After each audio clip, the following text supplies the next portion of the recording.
Chandigarh high court के advocate Farooq Abdullah आज हमारे साथ हैं। ये अपने हर गांव पुनाहना विधानसभा से अपने हर गांव में जा रहे हैं। हाथ से हाथ जोड़ो अभियान को लेकर लोगों के बीच जा रहे हैं और उनको राहुल गांधी की जो विचारधारा है और जो कांग्रेस पार्टी की विचारधारा है उनको लोगों के सामने रख रहे हैं और अपील कर रहे हैं कि अब की बार हरियाणा में कांग्रेस को लाना है और अपना विकास कराना है। तो एडवोकेट फारूक अब्दुल्ला से पूछेंगे कि कितने गांवों का इन्होंने दौरा किया है और क्या क्या कांग्रेस और राहुल की विचारधारा आप लोगों के बीच रख रहे हैं। तो वकील साहब, आपका बहुत बहुत स्वागत है कि हमारे चैनल में और आप हमारे गांव में पधारे हैं। तो अब तक कितने गांव आप जा चुके हैं और क्या क्या विचारधारा है कांग्रेस? अस्सलाम वालेकुम, नमस्कार। आप सबका बहुत स्वागत, बहुत आभार। आपके सभी दर्शकों को मेरा दिल से सलाम। ये हमने कांग्रेस का हाथ से हाथ जोड़ो प्रोग्राम चल रहा है। कांग्रेस की पहले भारत जोड़ो यात्रा चली पिछले साल। अभी कांग्रेस का उसका दूसरा संस्करण जो है शुरू होने वाला है 14 जनवरी से 20 मार्च तक। ये यात्रा 6200 किलोमीटर चलेगी जो मणिपुर से मुंबई तक जाएगी। राहुल गांधी जी इस यात्रा को लीड करेंगे।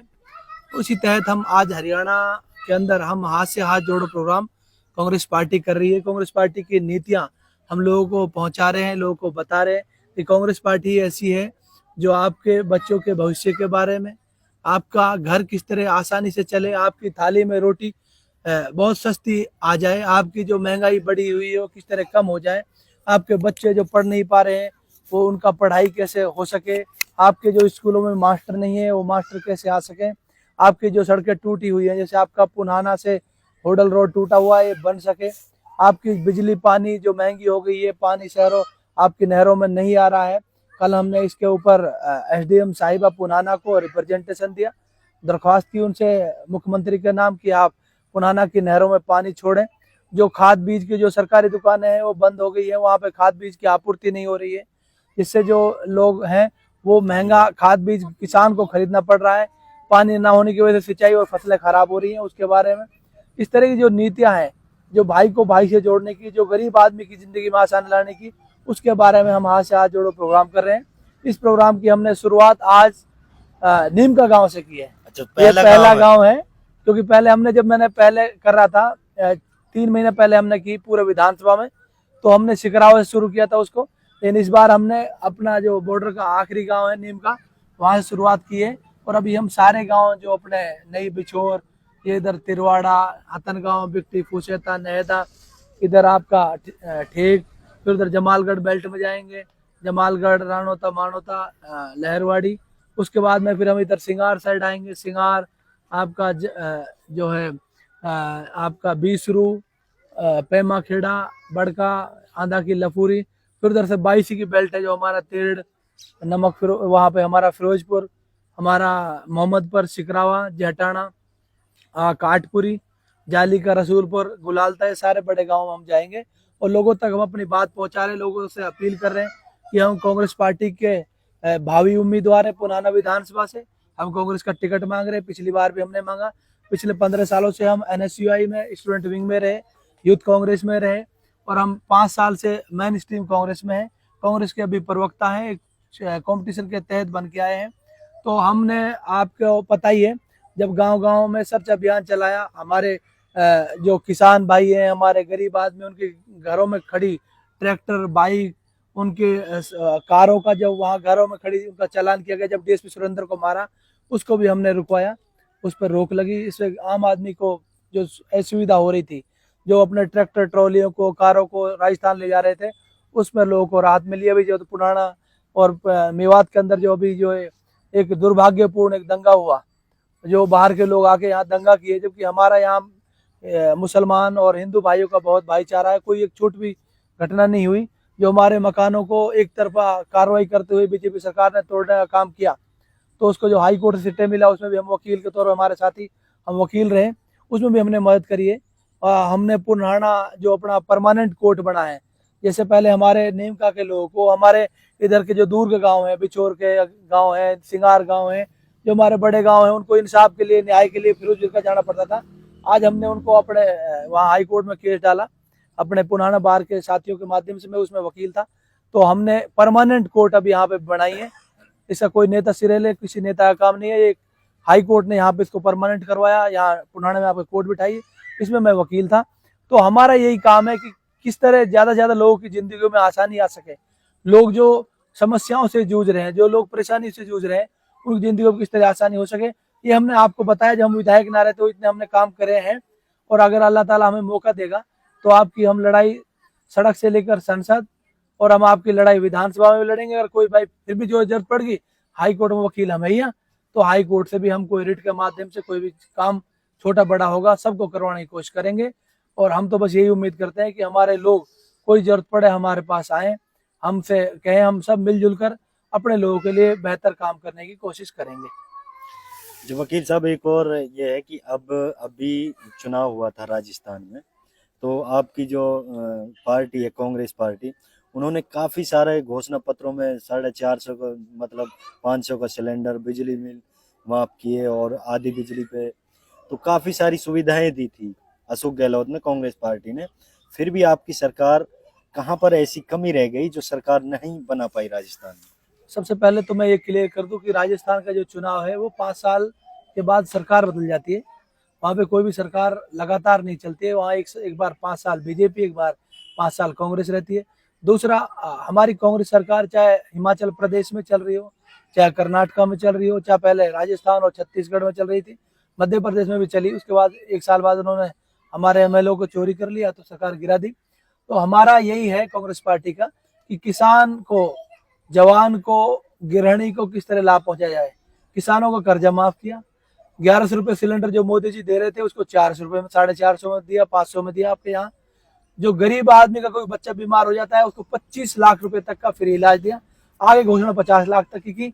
लेकिन वही आपको पता है देश में हिंदू मुस्लिम का माहौल चल रहा है, एक विचारधारा जो भाई को भाई से लड़ाने की बात करती है, उसने हिंदू मुस्लिम पर चुनाव लड़ा, लोगों को बात उनके बहकावे में आ गए, वहां पर सरकार हमारी बढ़ नहीं पाई। लेकिन दूसरी बात, इस तरह सरकार लग रहा था सबको कि बढ़ेगी, अब लेकिन लोगों को उनका चुनावी जुमले पसंद आए, कांग्रेस का जो काम किया वो पसंद नहीं आया, इसलिए हमारी सरकार वहां नहीं बढ़ पाई। तो वकील साहब, ये है कि आप हरियाणा प्रदेश के प्रवक्ता भी हैं कांग्रेस पार्टी के, तो अब हरियाणा में आपको क्या लगता है कि कांग्रेस पार्टी कितनी सीट ले पाएगी और क्या क्या शर्तों के साथ चुनाव लड़ेगी? कांग्रेस पार्टी का यही वादा है कि जो घर की जो महिला है, हेड है, उसके खाते में साल में 15,000 रुपए, गरीब आदमी किसान का कर्जा माफ, बिजली के रेट हाफ, और 100 यूनिट तक बिजली माफ, और आपका 1100 रुपए का जो बाद में मोदी जी ने 5 राज्य जो चुनाव आए उसको 1100 से घटा के 900 में किया सिलेंडर को, वो 900 का सिलेंडर 400 रुपए में। और जो गरीब के बच्चे हैं उनकी पढ़ाई फ्री, उनको लैपटॉप और टैबलेट्स दिए जाएं, और जो गरीब आदमी है उसकी जो जो बुढ़ापा पेंशन है उसको बढ़ा के 5,000 किया जाए। इसके आधार पे हम चुनाव लड़ेंगे। हमें ऐसी उम्मीद है कि हरियाणा के लोग कांग्रेस को आशीर्वाद देंगे, आप सबके सहयोग से कांग्रेस की सरकार बनेगी, और लगभग हम लोग 55 से 60 सीटें आसानी से कांग्रेस इस बार जीतेगी हरियाणा में। तो प्रवक्ता साहब, एक और है, हमारे मेवात में सबसे बड़ी जो समस्या है वो एक होडल टू नगीना रोड है, और नूहू टू अलवर जो खूनी रोड के नाम से जाना जाता है। आए दिन उस पर लमसम 5-6 एक्सीडेंट तो होते हैं हर रोज। ये सबसे बड़ी समस्या है और एक यूनिवर्सिटी की मांग है। तो क्या कांग्रेस इन समस्याओं को मिटा पाएगी? और कांग्रेस ने हरियाणा में काफी राज किया है, मेवात में भी पहले भी कुछ। पहली बात तो ये कि जो खूनी रोड है उस पे अब तक लगभग 2 से 3 हजार लोगों की जाने जा चुकी है। जिस घर का मुखिया मर जाता है उस घर की औरतों को और बच्चों को पता होता है कि किस तरह घर चलता है। दूसरी बात, ऐसी उम्मीद है कि अगर बीजेपी इसको कर देगा, वो राज में 6 महीना और राज में है, और अगर नहीं करेंगे कल वो खूनी रोड को, तो कांग्रेस की सरकार निश्चित तौर पे करेगी।